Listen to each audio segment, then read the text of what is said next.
Қоян мен аю. Бірде қоян аюдың апанын тауып алады. Ақырын апанға жақындап басын ішке кіргізіп, жан-жағына қараса, аю жоқ, қонжықтар өздері ғана екен. Осы кезде қоянның батылдығы күшейіп, қонжықтарды қорқыта бастайды. Түрін қорқынышты қылып тыржитты, біресе күлді. Ай, үлкен бастар, әп бәлем, ақыры менің қолыма түстіңдер. Қазір мен сендерді жеймін. Сендердің тек бастарың үлкен, сол үлкен баспен мүлдем ойлауды да білмейсіңдер. Қорыққан қонжықтар бұрышқа қарай ығысып, зәрелері қалмай, денелері қалтырай бастады. Қоян ары секіріп, бері секіріп, оларды әбден шошытты. Сосын әбден мезі болған соң апаннан шығып, өз ісімен жүгіріп кете барады. Кешке аю апанына келсе, қонжықтар оған қарай тап беріп, «Ой, апа, біз қандай қиындыққа тап болғанымызды білсеңіз ғой. Біздің апанға бір қорқынышты аң келді. Басы дөңгелек, құлақтары ұзын, тістері алдыға қарай шығып кеткен. Оның түрі сондай қорқынышты.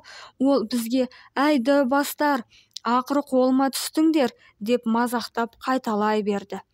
Сосын аю ойланып, «Менің пайымдауымша бұл қоян. Одан басқа ешкімнің батылы жетіп бұл жерге келмейді.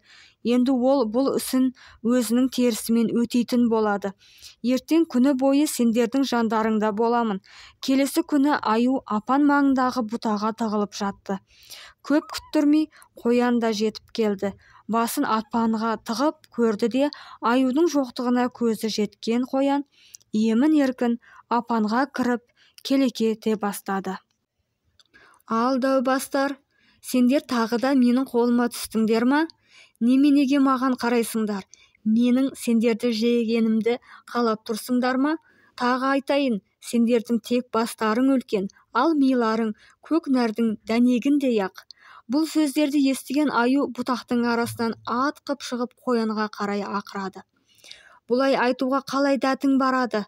Кім бас? Қазір саған көресіңді көрсетермін», деп аю қоянға қарай атылды. Қоянның ширақтығы сондай, шетке қарай секіріп үлгерді. Ал қуу басталды. Қоян жол бойымен жүгіреді. Аю оның соңынан ереді. Қоян ағаштардың арасынан қашады. Аю оның артынан қалмайды. Қоян сайға қарай қашады. Артында аю. Ақыры қоян алдап соқты. Екі қатар өскен жас емен ағашының арасына сырғып кетті. Аю оның артында қалды. Басын ішке кіргізгені сол екен, кептелді де қалды. Содан әрі көтерілгісі келіп еді, ол мүмкін болмады. Басын ары тартты, бері тартты, онысынан ештеме шықпады. Енді қайтсын, оның басы үлкен еді. Қоян қуудың тоқтағанын көріп, дем алу үшін аялдайды. Содан кейін аюға барып, «Көрдің бе, мен дұрыс айтқан екенмін. Басың дәу болғанмен ақылың аз. Кіп-кішкентай қоян сыйып кеткен мына жарық шақтан өте алмайтыныңды көрмейсің бе? Ал келесі жолы қоянды қуудан бас тарту үшін құйрығыңнан тістеп аламын», дейді.